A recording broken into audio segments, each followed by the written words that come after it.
The Shooting Range. In this episode, pages of history, from Fishbed to 4th Gen, round study, new rounds for familiar vehicles, and metal beasts, attack train with a new gun.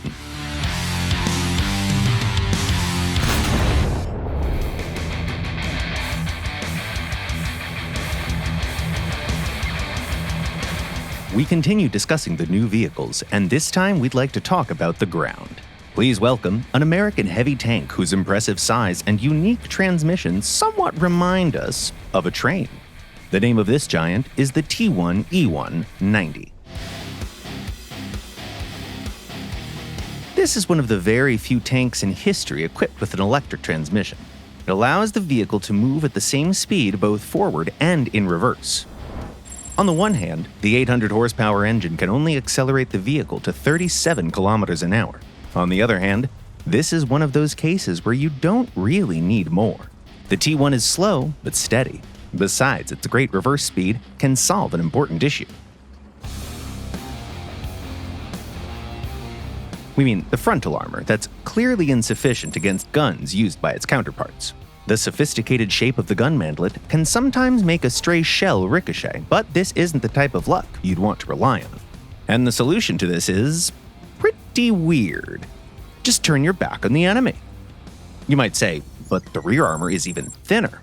Well, yes, but there's also the huge engine compartment that can protect the crew from damage. And losing mobility for some time is better than seeing the hangar screen right away. Still, this trick isn't applicable everywhere. Sometimes moving backwards creates issues on its own.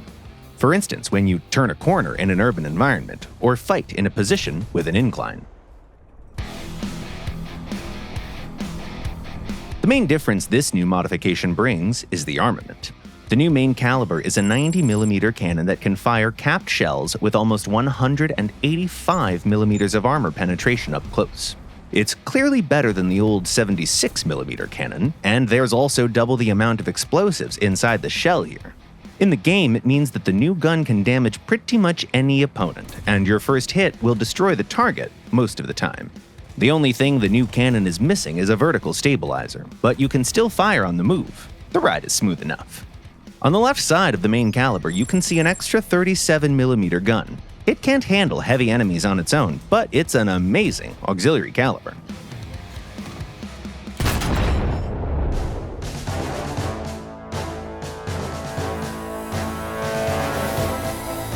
It seems like an eternity's passed since the MiG-21 made its maiden flight. The world map saw new countries form and old ones collapse, while the skies welcomed new unmanned aircraft. Modern fighters have gone far beyond what the Soviet Fishbed could do. But the potential that aircraft was given allows it to remain more relevant than a simple museum exhibit and a piece of history. Some MiG-21 operators decided that it was too early to retire the aircraft and launched massive modernization programs. They rearmed it, gave it modern equipment, and brought it back into service. One of the most notable cases happened in India. In 1993, local officials made a deal with Russian specialists to upgrade the plane together. The engineers proposed to solve the outdated equipment issue of the MiG-21 by installing a new Kopio radar system with a better target detection range, stealth tracking capability, and a few other advantages. Besides, the aircraft received a helmet-mounted display and a radar warning system, while its arsenal was reinforced with modern missiles. The project was originally called the MiG-21-93, later designated as Bison. India has successfully upgraded almost 100 units, and they're only scheduled for retirement in 2025. Despite the fact that the Indian Air Force mostly solved the issue of outdated vehicles, the 21s have long been prone to crashes. The reliability issues were never fully solved, but the experience allowed the engineers to form new requirements for future designs. Now, China became the place for the MiG's second life in the 21st century. For a long time, the backbone of the nation's Air Force was the Chengdu J-7. It's a licensed version of the Soviet fighter with a few differences in internal modules. When China's cooperation with the Soviet Union ended, local engineers had to improve the aircraft on their own. During its many years of service, the fighter underwent numerous modernization programs for both local and foreign markets. The most exotic projects involved installing American radars and weapons, while the latest version had helmet-mounted displays and electronics even better than on the Bison. However, none of these modifications look as impressive as the JF-17 Thunder. China and Pakistan united their efforts to basically create a new plane based on the MiG-21. Even its design bears little resemblance to its famous predecessor. The nose was fully reworked to house a modern radar system, and its wing lost its recognizable delta shape. The suspended arsenal was also improved, receiving Chinese long-range air-to-air missiles and guided air-to-surface munitions. All these changes turned the old Fishbed into a true 4th-gen fighter jet.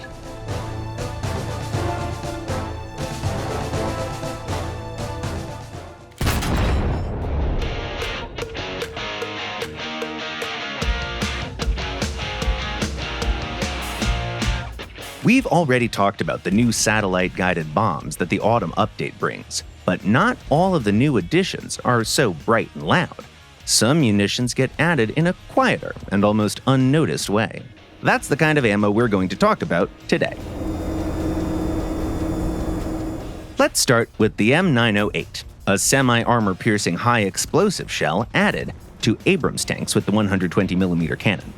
This new shell is based on the familiar M830A1, but it uses an armor-piercing cap instead of a proximity fuse. This design allows the shell to go deeper into the obstacle before arming.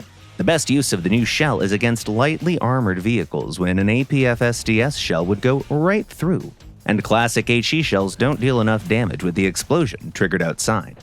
Let's take an Italian Centauro, for example. A hit with a finned round or a classic high explosive to the turret front on the commander's side doesn't destroy the vehicle, but the M908 does so with no trouble.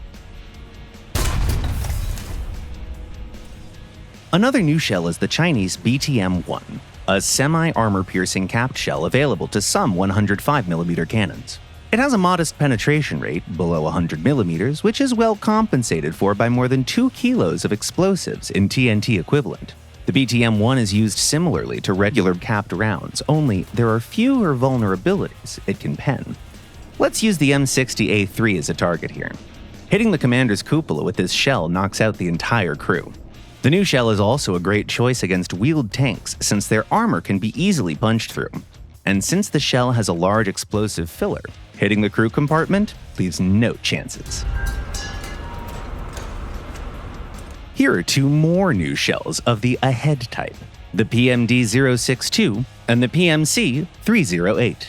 They have timed fuses that are set automatically before leaving the barrel, which allows them to create a tight cloud of shrapnel right next to the aerial target. Just make sure that your vehicle's sensors are tracking the target before shooting. We believe these rounds work best against helicopters. Instead of trying to achieve a direct hit at long range, all you need is a few bursts near the target. The only aircraft munitions today are the new CAB-50 with laser and TV guidance. This is the smallest guided bomb in the game, available exclusively on the Orion UAV. One can't help but ask, how far can these bombs reach if they're launched from a slow drone? Will they even get to the ground battlefield? In fact, they can glide very well. When launched at the spawning altitude of the drone, they can cover a dozen kilometers. The TV versions can be used right after spawn, while laser-guided ones are best used after you fly a little away from the ground battlefield to leave the range of enemy air defenses. You should also keep in mind that these munitions have a very slow velocity. It takes them about a minute to cover 10 kilometers. What's your experience with the new ordnance? Tell us in the comments while we answer some of your questions.